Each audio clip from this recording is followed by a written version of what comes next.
Hi, this is Chris Smith. Today is May 9th, and this is day 11 of my video diary since being diagnosed with cancer. I first wanted to start off and thank everyone for the comments that people left for my day 9 video where I asked your opinion about chemotherapy. I had a lot of people who left comments, sent me messages, and even shared personal stories of either their experience going through chemotherapy or their loved ones going through chemotherapy, and I really valued the information you shared with me. Um, in addition to the stories you shared with me, I'm also discussing this very carefully with my partner and my family. I'm also discussing this with other medical professionals as well. I haven't made a decision yet of whether I'm going to do chemotherapy or not, but I wanted to thank you for the information you shared with me because it's going to be very helpful in me reaching a decision. As I read through the comments, one of the things that I realized is that I think there's some confusion out there about the type of cancer I have and mesothelioma, which is the type of cancer I'm diagnosed with. If you go out and do a Google search, you will find a lot of websites out there that look like resource websites for mesothelioma. However, after you click through some of those, you'll realize that most of those are owned by law firms. And there are a ton of law firms that have set up mesothelioma websites, even to look like resource websites, to try to pull you in and join and have you join them as one of their clients.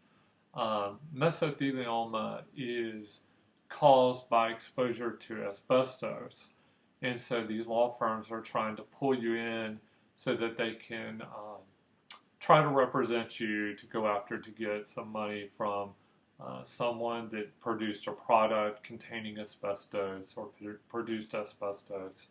So a lot of the law firms see the money side of this and even put up resource sites.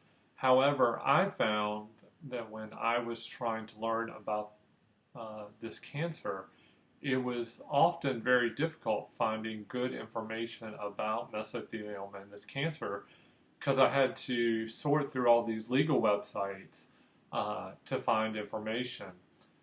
So I did pull together some facts about the cancer I have, and the facts I pulled together are from mainly university websites. So I thought I would share those with you.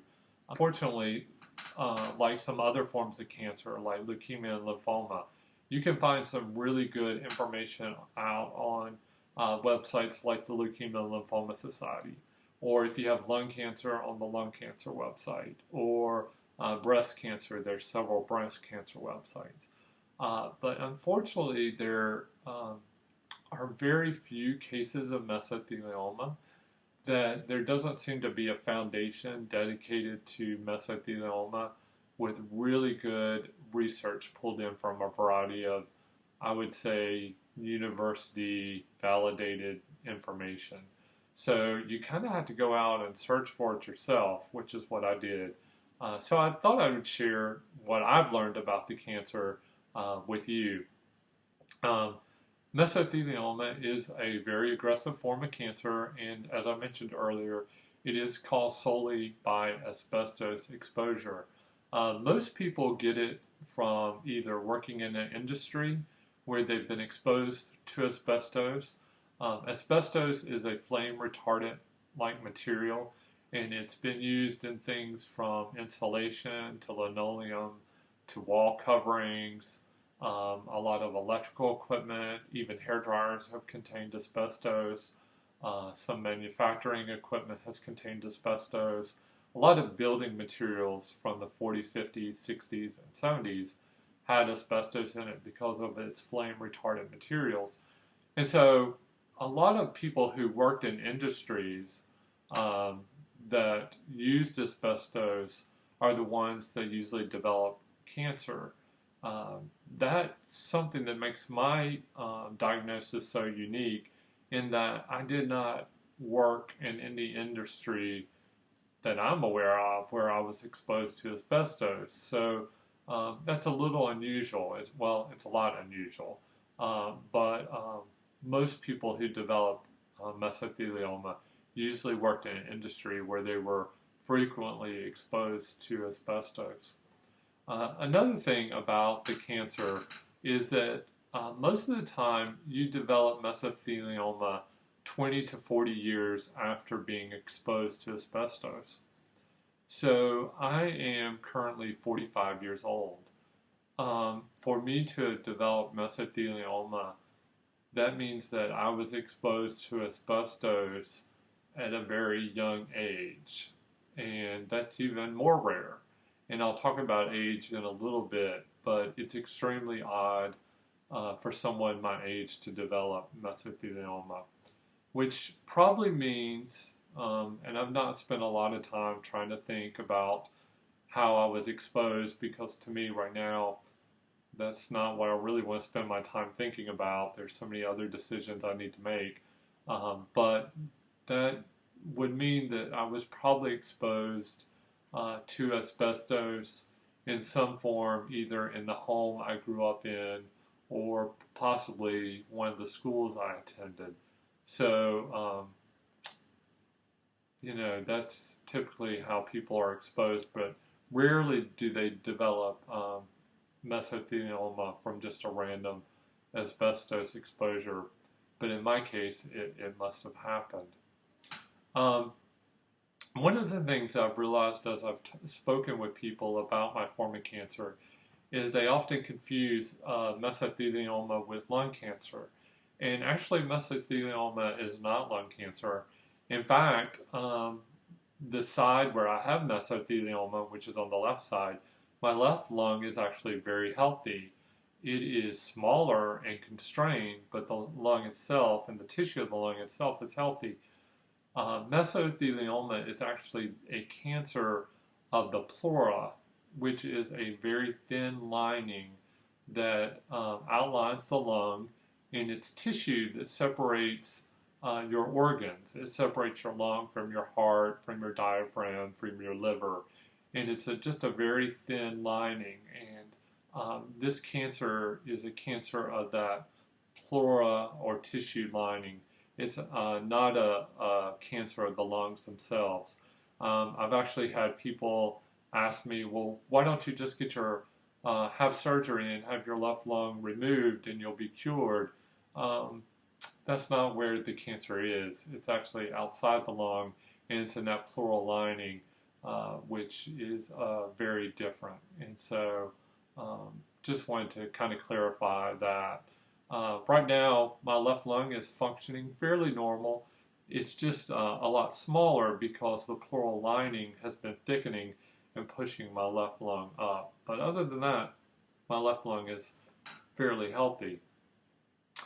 Another important thing compared to other forms of tumors, and mesothelioma really isn't kind of like a tumor because it's kind of the thickening of this pleura thin lining around the lung. But in most forms where you might have this inflammation, a tumor could develop and be benign. Currently, there's no identified benign forms of mesothelioma. So once it's developed, mesothelioma is cancer. There's no benign form of mesothelioma. And once it's established in the pleura, it begins to harden. And my surgeon said that the pleural lining for me was almost like cement. They said the tissue, the cancerous tissue, was almost hardening the pleural lining like concrete. And in my case, it was hardening so quickly that it was pulling my ribs together. And they could see over several CT scans over a period of time where the cancer has been hardening and pulling my ribs together to the point where I now have 3 ribs that are touching. So they almost describe the cancer tissue almost like a fibrous concrete that the pleural lining is turning into. Whether if it was a healthy pleural tissue, it should be smooth and slightly, it should be smooth and have kind of a mucus type lining, and mine does not. Um, Typical symptoms of mesothelioma. The first one is chest pain, which is what let me know that I had a problem. Early in September, I started having pains on the left side of my body. And to me, it was a lot like the pain they described if you were having a heart attack. And this pain just didn't seem to be going away. And after a week or so, I finally decided to go to my clinic at work, and I described the pain, and they said it was similar to a heart attack, but because I had had it for a period of time and it wasn't going away, they felt like it was something else, and they sent me to my doctor to have it investigated. But usually, pain right under the rib cage is your first sign that there's potentially something going on. Another symptom of mesothelioma is an unexpected dry cough, and usually it's a cough that develops with no other symptoms. So it's a cough where you can't associate it with a cold or pneumonia or some other type of illness. It's just a dry cough that doesn't seem to go away. And I did develop that as well, where I had a cough, but I didn't seem to be running a fever, couldn't associate it with a cold or anything. So a dry cough is another symptom of mesothelioma. Another symptom is shortness of breath, and not shortness of breath from just like an arrested state like what I am in now. It's usually shortness of breath after just usually mild activity. And what kind of told me that I had something probably going on was I was used to always taking the stairs at work. So every day at work, I would show up at work, and my office is on the third floor, which is actually 4 flights of stairs from the ground level. And I would run up these 4 flights of stairs and go to my office and feel fine, feel healthy. Shortly after I started having the chest pains, I would go up 2 flights of stairs and be out of breath. And it just seemed to continue to get worse from just some mild exercise. And so that kind of told me something was going on. So shortness of breath after activity is another indication that maybe there's a problem. One of the symptoms that I should have noticed sooner, but I think I ignored for a long period of time, was unexplained weight loss. A year ago at this time, or about, well, I should say probably more at the beginning of 2014, I weighed about 205 pounds. And like many people at the beginning of the year, they set some weight loss goals. And so at that particular time, I wasn't eating the healthiest. I was eating a lot of fast food, and during the day at work, I was going down to a bakery and getting a lot of sweet goods, and so I didn't have the best eating habits. So so I remember in early 2014 trying to make some resolutions to eat healthier. So instead of having dessert or maybe some fried foods, I would eat a Subway sandwich. So I started eating healthier and started losing some weight. So I thought, well, I'm just eating healthier, and hopefully by the summer, when bathing suit season hits, I'll be back down to a normal weight for me, which is usually in the 170s. So I did reach the 170s by about midsummer, and I just thought it was because I was eating better. I wasn't really exercising a lot, but I just thought the better eating habits were helping me lose weight. But what happened after that was that I continued to lose weight, even when I wasn't eating healthier. So I was going back to eating, fatter foods or fast foods and, donuts and things like that. And the weight continued to fall off. And it wasn't long to where in the fall I was in my 160s. and then I was in my 150s, and now I'm in my 140s.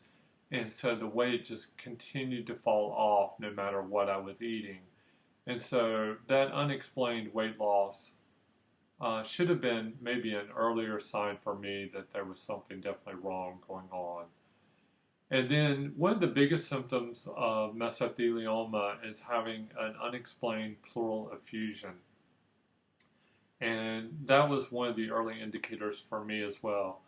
And a pleural effusion is where you have fluid build up between the pleural lining, which we talked about earlier, and your lung. And so for me, when I had that pain, and I explained earlier that I went to my doctor, they did a scan and realized I had a large amount of fluid build up between the pleural lining and my left lung. And I had to have a procedure in September where I saw a pulmonologist, and they put a catheter in my back, and they pulled out the excess fluid. And the fluid wasn't in my lung itself, it was actually outside the lung and was pushing my lung up. And when they drew this excessive fluid out, they pulled out 2 liters of fluid. And just think about that for a moment. Think about a 2-liter bottle of soda. That is how much fluid they pulled out of my body that was pushing my lung up. And I remember my pulmonologist saying, do you want to see how much fluid we pulled out? This is an enormous amount of fluid. And I said, no, I don't want to see the fluid.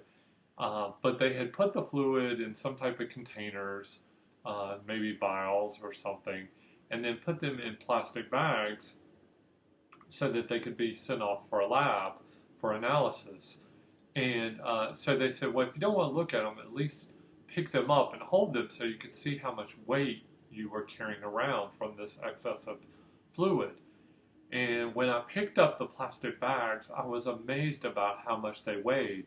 I could tell that it easily weighed, 10 pounds or more. And so when I got home that day, I had weighed myself that morning before I went to the doctor's office. And when I got home and weighed myself again, sure enough, I had lost 10 pounds from the amount of fluid they pulled off my left chest cavity. So an unexplained pleural effusion is usually a sign that it could be mesothelioma. Now, you can develop a pleural effusion from many different things, and that's what my pulmonologist explained to me very quickly, that the pleural effusion, or the excessive fluid buildup, was the symptom of something going on. It could have been pneumonia, COPD. He listed off about 70 different diseases that could cause pleural effusion, and they tested me for all of them. They tested me for Lyme disease, lupus, rheumatoid arthritis, HIV. They did pneumonia cultures, you name it. Everything they tested me for came back negative. But one of the things that can cause pleural effusion is cancer. And that was one of the things they were never able to rule out. And so after they couldn't seem to rule out cancer, they continued to do chest x-rays and CT scans over several months. And every month I would go have a chest scan or a chest x-ray. And what they were watching was the lining outside my left lung. And over time, what they began to see was this thickening of the pleural lining, which was an indication that there was possibly cancer building up in this pleural lining. And so the only way that you can really diagnose mesothelioma is with a biopsy. So in early February, they scheduled a surgery called thoracoscopic surgery, where they went into my left lung cavity and they removed some tissue to send off to a lab. And in my case, Duke did the surgery and they sent it off to the Duke lab. And it did come back that there was cancerous tissue there. And at first they didn't tell me it was mesothelioma. They just said they detected some cancerous cells. and that they had sent it off to the Mayo Clinic to confirm the diagnosis. And then 3 days later, I got a confirmation back that both the Duke Lab and the Mayo Clinic had both came up with the same diagnosis of mesothelioma. So really the only way to diagnose mesothelioma is with a biopsy and with taking tissue from the pleura to be able to diagnose this form of cancer. Unfortunately, and as I've done research, there's no other test or indicators out there today where they could do blood work or do some type of test without doing surgery to determine if you have mesothelioma or you've been impacted by asbestos, which is really kind of sad actually. And I'm really hoping that maybe there's some research done that where someone might be able to develop some form of indicator so that you don't have to have surgery to know if you've been impacted by asbestos or if you have mesothelioma. So hopefully maybe one day someone will develop a test where they can indicate mesothelioma or an issue with asbestos without doing a full surgery like I had to have. Just a couple more things about mesothelioma. There are 3 different types of mesothelioma, and this is another thing that I found that sometimes people get confused about because they'll hear of someone that's had a treatment and been possibly cured or treated from mesothelioma. And there are 3 different types of mesothelioma. There is epithelial cells or epithelial type mesothelioma, and that's about 50 to 70% of all cases of mesothelioma. And this particular kind of mesothelioma is treatable, and people can be treated with chemotherapy and sometimes go into remission from mesothelioma. There's another form of mesothelioma called biphasic, and it has a little bit of characteristics of 2 different cell types. That accounts for about 20% of all mesothelioma cases, and there is the possibility of treatment and going into remission with that type. And then there's the 3rd type, which is the rarest and most aggressive, called sarcomatoid mesothelioma. And that's the type that I have, and only 10% of people have sarcomatoid mesothelioma. And right now, there is no cure or treatment for this particular form of mesothelioma. The cells are different, they form different, and they have found that there's no treatment that really shrinks this particular form of cancer. So the type that I have is unfortunately the rarest and the most aggressive. Another interesting thing about mesothelioma is that 95% of everyone who are diagnosed with mesothelioma are over the age of 65. So today I am 45 years old. To be 45 and diagnosed with mesothelioma is very rare.